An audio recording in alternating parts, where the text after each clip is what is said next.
안녕하세요. 투자자와 지성인을 위한 이야기 공간 돈다방에 오신 여러분을 환영합니다. 오늘 이야기 나눠볼 아파트는 서울시 노원구에서 분양하는 아파트입니다. 월계 중흥 S클래스 리비에르라는 아파트에 대해서 한번 살펴보려고 합니다. 입지는 어떤지, 안전마진은 있는지, 아파트의 장단점, 필요현금 이런 것들을 종합적으로 분석해 보겠습니다. 그럼 시작합니다. 자, 아파트에 대한 기본적인 정보부터 확인해 봅니다. 우선 월계동 주택 재건축 정비 사업입니다. 아파트가 아니고 빌라가 있는 지역을 정비 사업하는 건데 재개발이 아니고 재건축으로 진행을 했습니다. 아마 기본적인 그런 인프라 같은 건 상태가 양호한 지역인 것 같아요. 행정구역은 노원구입니다. 뒤에서 보겠지만 성북구와 바로 걸쳐 있는 강하나 차이 경계로 갈라져 있는 노원구고요. 최고 20층, 그렇게 높진 않아요. 20층이고 세대수도 작습니다. 한 300세대 정도 규모의 아파트라고 보시면 될 것 같습니다. 자, 세대수 좀 더 자세히 살펴보면요. 한 350세대 중에 한 135세대 정도를 일반 분양합니다. 자, 이 중에 전용 5구가 거의 대다수를 차지하고 있다는 걸 알 수 있습니다. 절반 이상 훨씬 더 많은 비율을 차지하고 있고요. 전용 84는 거의 없어요. 전용 84는 2세대 정도만 일반 분양으로 공급을 합니다. 아마 대부분 기존 조합원들이 가져갔을 걸로 추정이 됩니다. 자, 기본 아파트 스펙 한번 살펴보겠습니다. 최근에 인근에 있는 장위 뉴타운에서 분양했던 장위 푸르지오 마크 1과 한번 비교를 해봤습니다. 자, 비교를 해봤더니 주차 대수, 주차 대수가 조금 더 많아요, 오히려. 월계동 중흥 S클래스가 조금 더 많은 모습이고, 난간은 똑같이 유리 난간이 적용됐고요. 대신 세대 창고는 없습니다. 세대 창고는 장위 프루지오 마크 1이 좀 더 유리하고, 층고는 거의 똑같고요. 층고는 똑같고, 난방이 좀 차이가 있어요. 확실히 뉴타운이라 그런가, 장위 뉴타운은 지역 난방이 들어가지만, 월계 중흥 S클래스는 좀 소형 단지다 보니 개별 난방이 적용된 걸 알 수 있습니다. 그리고 소음 같은 경우는 500세대가 안 되기 때문에 따로 체크가 안 돼 있는 모습이에요. 전체적으로 보면 세대 창고 유무 차이가 있긴 하지만 큰 차이는 나지 않는다 라고 볼 수 있을 것 같습니다. 상당히 좀 잘 나온 편이죠. 자, 커뮤니티 보겠습니다. 커뮤니티는 관리사무소, 작은 도서관, 경로당, 어린이집, 헬스장, 골프 연습장, 경비실 이렇게 돼 있고요. 전형적인 보급형 커뮤니티고 300세대 규모에 맞는 수준입니다. 들어갈 건 다 들어가 있어요. 법적으로 들어가야 될 거 다 포함되어 있는 모습입니다. 아무래도 규모는 작다 보니까 인근 장유 뉴타운 1군 브랜드 대단지에 비해선 좀 밀리는 모습이에요.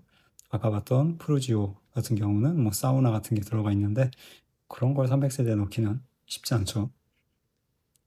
자, 적용규제와 청약 일정 빠르게 살펴봅니다. 서울시 2년 이상 계속 거주자, 그리고 노원구는 투기과열지구입니다. 재당첨 제한 10년, 전매 제한 3년, 실거주 의무 없고요. 분상제 미적용입니다. 청약 일정은 7월 27일 월요일, 다음 주 월요일부터 특별 공급을 시작으로 진행됩니다. 자, 입지 특징을 한번 살펴보도록 하겠습니다. 자, 월계 중앙 S클래스 위치는 여기입니다. 여기. 여기고 바로 옆에 우이천 건너 바로 옆 지역이 장위 뉴타운입니다. 행정구역은 노원구, 노원구 월계동이지만 실질적인 생활권은 이 성북구 장위동과 매우 붙어 있다라는 걸 알 수가 있습니다. 이 옆에 장위 뉴타운 총 개발되면 32,000세대가 들어서는 그런 아파트촌의 일부가 되는 같은 생활권이라고 볼 수 있어요. 아마 시세나 생활권이나 같이 장위 뉴타운과 같이 갈 가능성이 높은 곳이다 라는 걸 기본적으로 깔고 가도록 하겠습니다. 자, 앞서 말씀드렸듯이 장인 뉴타운, 그리고 추가로 이문 희경 뉴타운, 그리고 광대형 역세권 개발, 이런 것들이 맞물려 있는 지역이죠. 이쪽 성북구, 노원구 일대가 신축, 정비사업 호재가 많은 곳이기 때문에 미래 전망이 굉장히 전 개인적으로 밝다, 굉장히 좋은 곳이다 라고 생각을 하고 있습니다.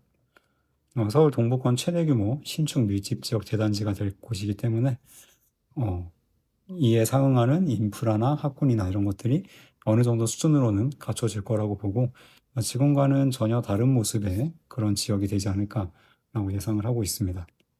그래서 이런 뉴타운 신축 공급으로 인한 주거 환경과 생활 환경의 전체적인 레벨업, 한 단계 레벨을 높일 수 있는 지역이지 않나 라고 생각을 하고 있고요. 월계 중앙 S클래스 역시 그러한 호재에 올라탈 수 있는 입지라고 생각을 합니다. 자세하게 보도록 하겠습니다. 이 지역이고요. 석계역이 매우 가깝습니다. 네, 석계역까지 가까운 곳 기준으로 하면 한 4분 정도만 갈 수 있는 초역세권 입지라고 볼 수 있고요. 광운대역도 멀지 않아요. 네, GTX-C가 지날 광운대역도 한 11에서 12분 정도면 갈 수 있다. 네, 아니면 버스 한두 정거장 정도면 갈 수 있는 거리이기 때문에 굉장히 가깝다. 이 장인 뉴타운보다 오히려 광운대역 접근성은 더 좋다. 이런 장점이 있는 곳입니다. 그래서 이 우수한 교통환경, 이게 월계 중앙 S클래스의 최대 장점이라고 볼 수 있는 요소입니다. 자, 석계역 초역세권이라고 말씀드렸습니다. 자, 석계역은 지금도 교통이 나쁘지 않아요. 석계역에서 3대 업무지구까지 소요 시간인데 3곳 다 40분대, 최대 40분대면 접근이 가능합니다. 여기 가깝기 때문에 여기서 추가로 드는 시간이 별로 많지가 않아요. 그래서 도어 투 도어로 가도 1시간 이내는 접근할 수 있는 그런 입지라고 볼 수 있고, 특히 도심 접근성이 아주 우수하죠.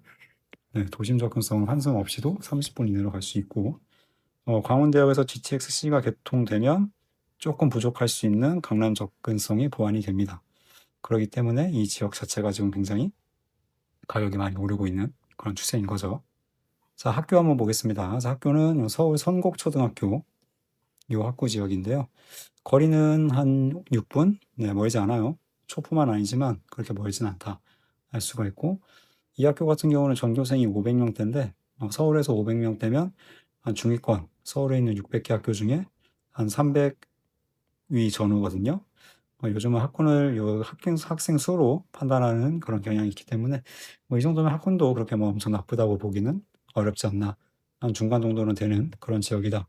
왜냐하면 주변에 구축이긴 하지만 이런 아파트들이 모여있기 때문에 어느 정도 관리가 되는 아이들이 다니는 거 아닌가 라고 추측할 수 있고요. 대신 중학교는 좀 멉니다. 요 길 건너서 광운중학교가 있는데 한 10분 정도 가야 되고요. 상권 한번 보면 이 석계역 주변에 이쪽에 상권이 좀 발달되어 있는 모습이에요. 이 길 건너편도 상권이 좀 있는 편이고, 그리고 광운대역 앞에 대학가죠. 대학가에도 상권이 약간 자리하고 있습니다. 그래서 상권도 크게 불편하진 않다. 엄청 크진 않지만 불편함이 있을 정도는 아니다. 그리고 저 위쪽, 광운대 위쪽으로 가면 월계역 앞에 트레이더스랑 이마트 하나씩 있거든요. 네, 자차로 가면 한 10분 안쪽으로 갈 수 있으니까 이런 편의시설도 있다. 그리고 이쪽 좀 더 가면 중랑구 상봉 이런 쪽도 편의시설이 많고, 서쪽으로 가면 미아동, 현대백화점 이런 곳들이 있기 때문에 전체적으로 동북부 생활권을 누리기엔 괜찮은 입지다 라는 생각이 들고요. 북서울 꿈해수, 이천, 중랑천, 녹지 공간도 풍부한 곳이다. 꽤 장점이 많은 곳이다라고 볼 수 있을 것 같습니다. 이 세대수가 적은 것만 좀 아쉽지 나머지 것들은 크게 부족함이 없다라고 정리할 수 있을 것 같네요.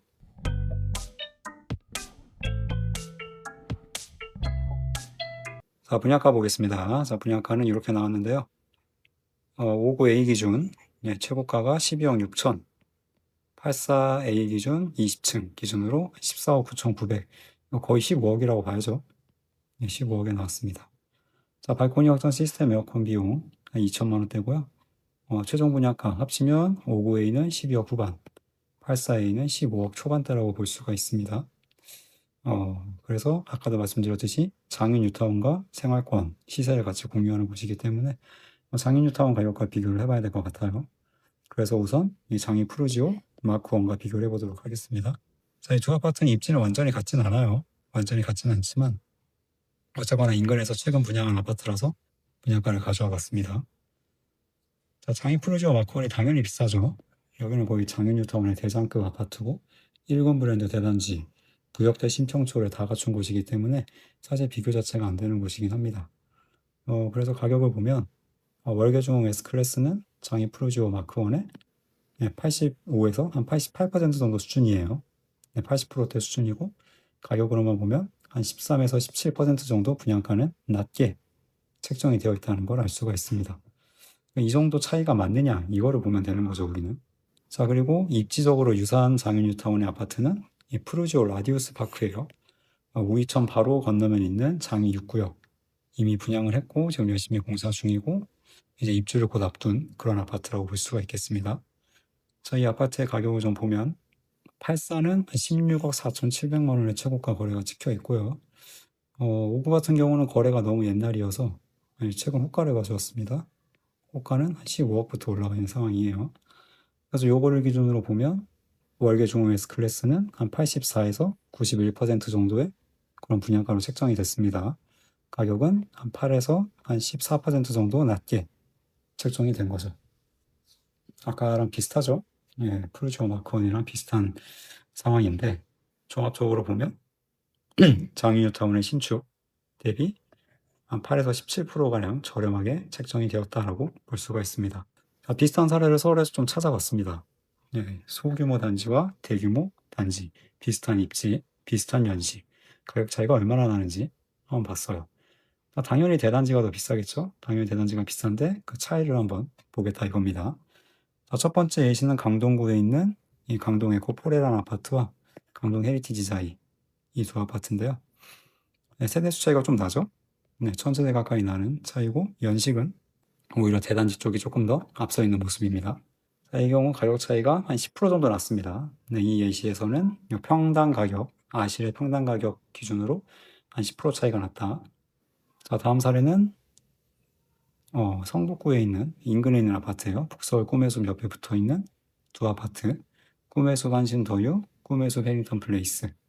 세대수가 여기도 한 800세대 좀 차이가 나는데 여기서 평당 가격을 비교해 봤을 때 여기는 오히려 소규모 단지 꿈의숲 한신더유가 한 20% 정도가 낮더라. 여기는 조금 차이가 더 많이 나는 모습이었습니다. 자, 다음 예시는 서울 도심에 있는 중구와 성동구에 있는 아파트입니다. 거의 생활권은 비슷하지만 행정구역이 좀 달라요. 그래서 보면 신당 KCC 스위첸 여기는 중구고 왕십리자에는 성동구입니다.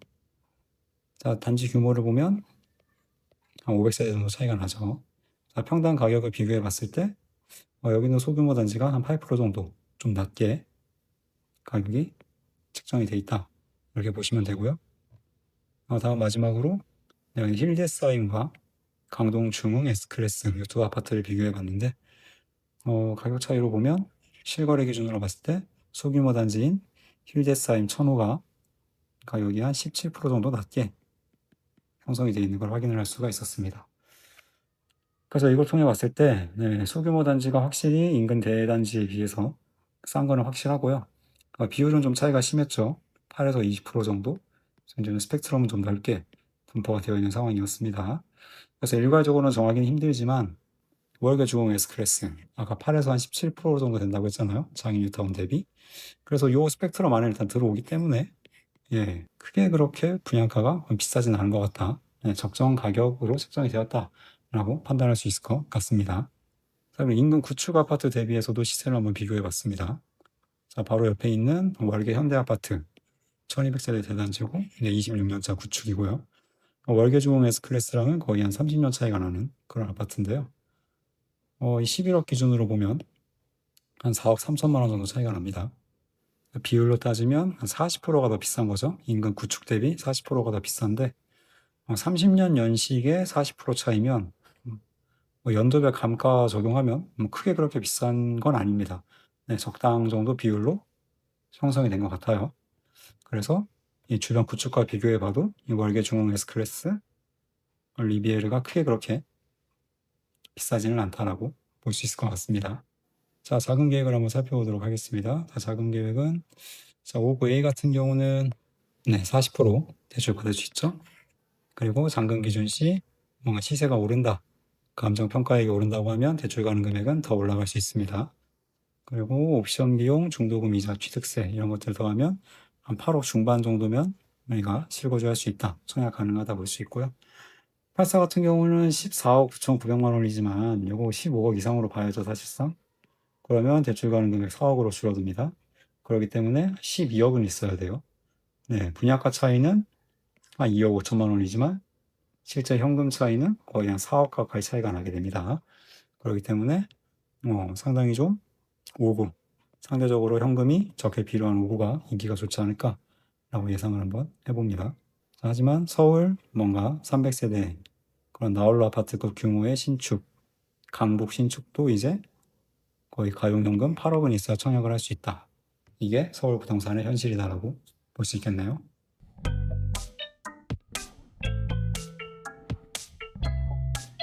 자, 월계 중흥 S클래스 리비에르에 대해서 살펴봤습니다.